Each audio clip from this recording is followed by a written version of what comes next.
Yeah. I'm back again. Back again. It's your boy, Professor Cornage. It's your boy, the Clumsy Elf. You already know. Hitting you with, you already know. Oh, I can't do it the same way as you. I'm never doing that again.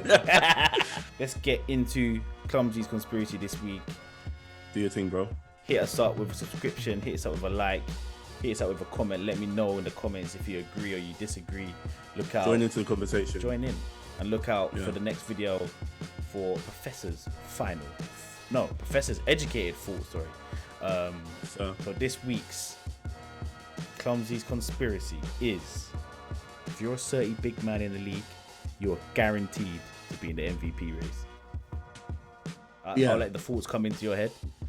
Yeah, the reason why I agree with you is because to be a Certi big man in today's NBA, you need to be so versatile. You can't be one-dimensional or just like alley-oops or just defensive. You need to be able to shoot. You need to be able to pass. You need to be able to post up. Like some of them are actually running. Like Jokic is running plays. And they're still solid defensively as well. Like they're actually all-rounders. Like, no, you're right. Yeah. You're right. No, it's true. And that's that key word there is like what you said, like versatile. Because you look at like other decent big men in the league, and they are just your alley-oop catchers and your rebounders. Do you get what I mean?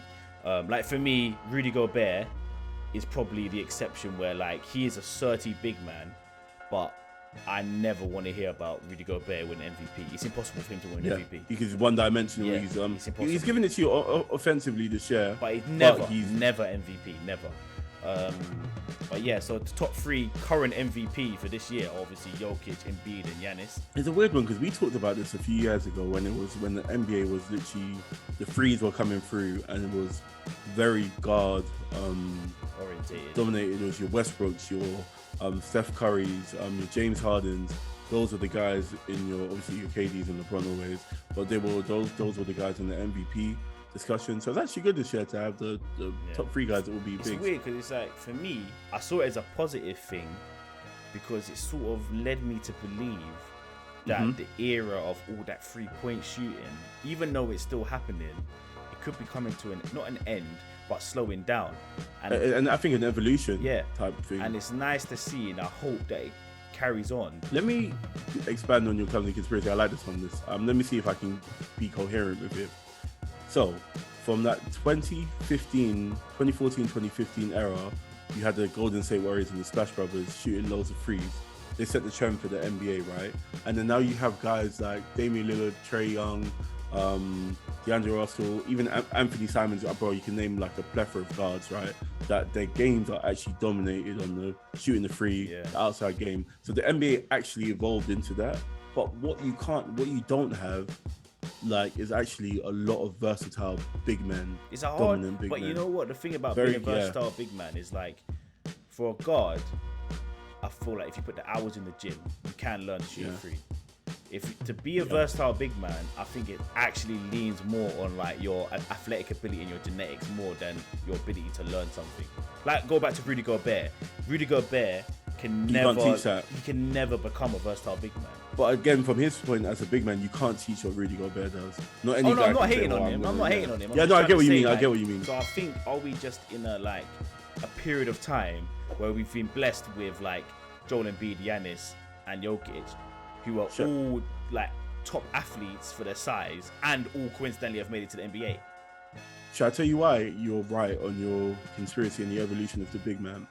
Because I'm a Minnesota Timberwolves fan, right? So a big man I watch is one of the best offensive big men, Karl Anthony Towns, right? He can do everything. He shoots the free more efficient than Steph Curry this season. If he got the lamp for the G lamp, a lot of people would want to add inches to their height. I'm telling you right now, he wants to take inches off his height. I hope he doesn't, Carl. I hope he don't. But what I'm trying to say is this: when Carl was drafted in 2015, right? Those first couple of years, he was one of those. He was new on the scene with your hybrid big man position. He was actually one of the. I could say he was one of the first ones. Kevin Love. Kevin Love. No, you had Kevin Love. You had Kevin Love as your power forward, but then obviously he went where he went, so his role got reduced, if you get what I mean. I get what you mean for them seasons beforehand, but you had Carl Anthony Towns shooting the three, versatile, and he got those all-stars from it, right? And I look at it now, Carl Anthony Towns is actually having an all-star season this season, right? Doing similar things, even but at a better scale than what he did when he was younger. But Embiid and Jokic have just ascended to a point in which I'm looking at Carl Anthony Towns do the same things, right? But Jokic and Embiid are just on a different level, bro. Like they've taken the game to like a different. Yeah. Like, you know like what? they're This just is more I think the dominant. problem with Cat is that with Embiid, definitely 80% of his game is still going to be a classic big man game, and then when the 20% of his versatility is required, he steps up. Whereas with Cat, I feel like he either tries to do a 50-50 thing the whole time, or even more, tries to do like 60% guard stuff and 40% big man stuff. And I think that's where he lets himself down. And that's what I mean when I say that I actually think he wish he was a bit short when he was actually like a forward or a guard. No, I think what it is Jokic and Embiid impose themselves on the game. You have to defend their style of basketball. Whereas Carl Anthony Towns, because he's versatile, that his greatest strength is his greatest weakness. So he adapts to the defense. Yeah. If you play Carl Anthony Towns with a traditional big, he goes on the perimeter and he'll blow past them, if you get what I mean. If you put a small on him, he goes in the post. But Jokic and Embiid are literally the same all the time, if you get what I mean. Yeah. And you got to stop what they do. But shout out to Carl Anthony Towns, so I'm not trying to hate on him. But yeah, let us know. Guy. So let us know in the comments. Do you think that if you're a big man in the league and you're Certi, that you're guaranteed to be in the MVP race? Let us know if you're happy to see the big man dominating the league again, or if you missed the Splash Brother game. But yeah, make sure you subscribe, like, comment, share. Make sure you also check out That NBA Podcast there on Spotify, Apple, Google, wherever you get your podcast from. Give us a listen, give us a follow, give us a rate, all of those things. And yes, sir. We'll see you in the next video. Peace out. Bow.